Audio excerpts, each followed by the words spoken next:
I am Teacher Fatima Azura Elbato from Amaypakpak Central Elementary School, Marawi City Division. I will be your teacher in Mathematics 5 for week 2. For this week, you will learn how to solve routine and non-routine problems involving factors, multiples, and divisibility rules for 2 to 12. Are you ready? Let's go! But before we go to our lesson, let us first recall all the divisibility rules that we have learned from the past lesson. Let us have also a quick review on factors and multiples. Can you still remember what a factor is? Very good! Factors are numbers that we multiply together to get another number. For example, what are the factors of 30?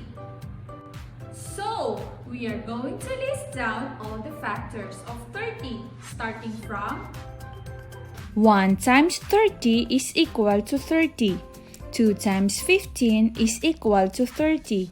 3 times 10 is equal to 30. And 5 times 6 is equal to 30. The factors of 30 from smallest to largest factors are 1, 2, 3, 5, 6, 10, 15, and 30. Let us proceed to multiples. How can you tell if a number is a multiple of another number? Good job! Multiples is the product of a number and any counting number. For example, what are the first 5 multiples of 8? So, we are going to list down all the first 5 multiples of 8, starting from 8 times 1 is equal to 8. 8 times 2 is equal to 16. 8 times 3 is equal to 24. 8 times 4 is equal to 32. 8 times 5 is equal to 40. Therefore, 8, 16, 24, 32, and 40 are the first 5 multiples of 8. That's it! Now, what is the difference between routine and non-routine problems? Very good! A routine problem is a type of problem which there is an immediate solution. A non-routine problem, on the other hand, is a problem which requires analysis and insights into known principle of mathematics. It involves difficult problem solving. In solving word problems, we need to follow some steps in order for us to get the correct answer. What do you think the steps are? First, we need to understand the problem. Typically, it answers the questions A. What is asked? B. What are the given facts? The second step is to plan what strategy can we solve to the problem. What is the operation to be used? The third step is solving. We are going to perform or we need to apply the strategy being used. And the last step is check and look back, wherein you are going to find what is the final answer to the problem. Since we all know the steps, let us try to solve this problem. Warda baked pancakes for her 2 sons and 3 daughters. If she only baked 30 pancakes, how many pancakes did her 2 sons and 3 daughters have? Let us understand first the problem. What is asked in the given problem? Number of pancakes her 2 sons and 3 daughters have. Number of pancakes they have individually.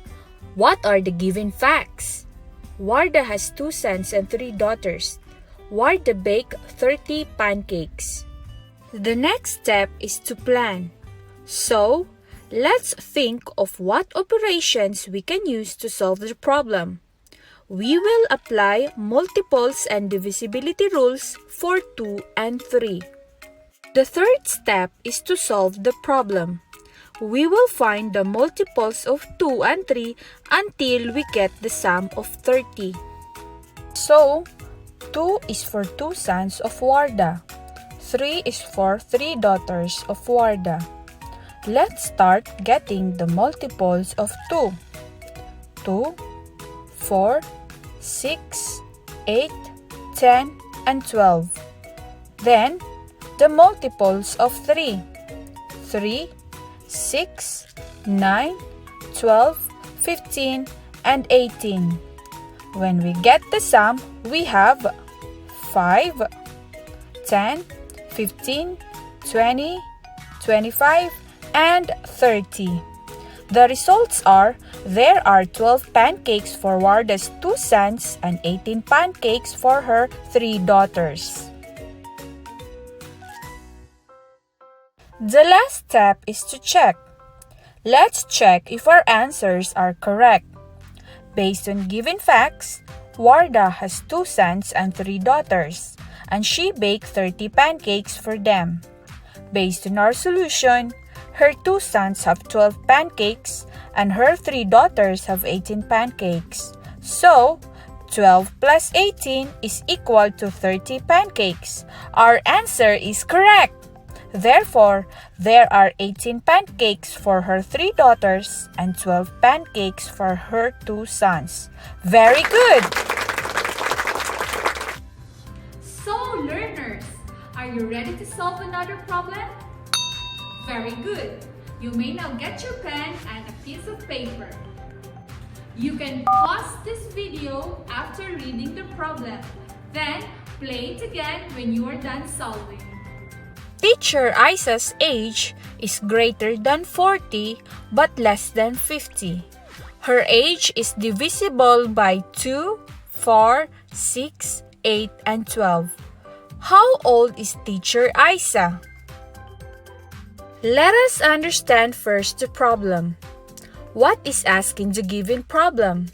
The age of Teacher Aisa. What are the given facts?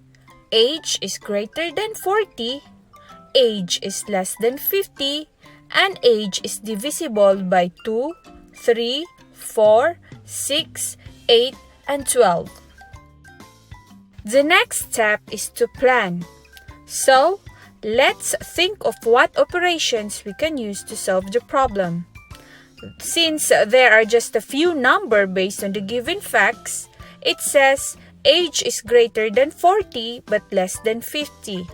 We will use listing method and elimination. The third step is to solve.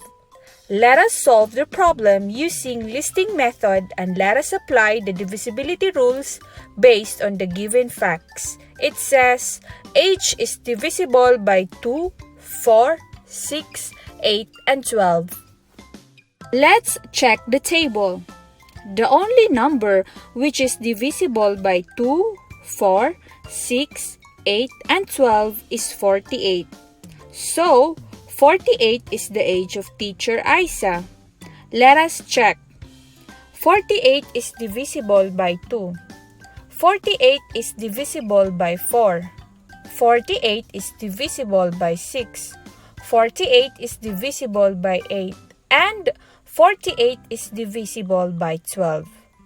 Since all these clues are met, we conclude that the age of Teacher Aisa is 48. Very good! Let's do the recap.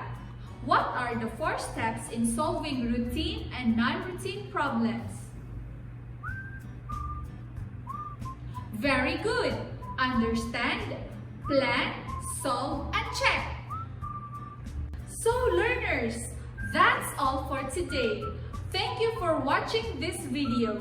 See you again next time. Bye!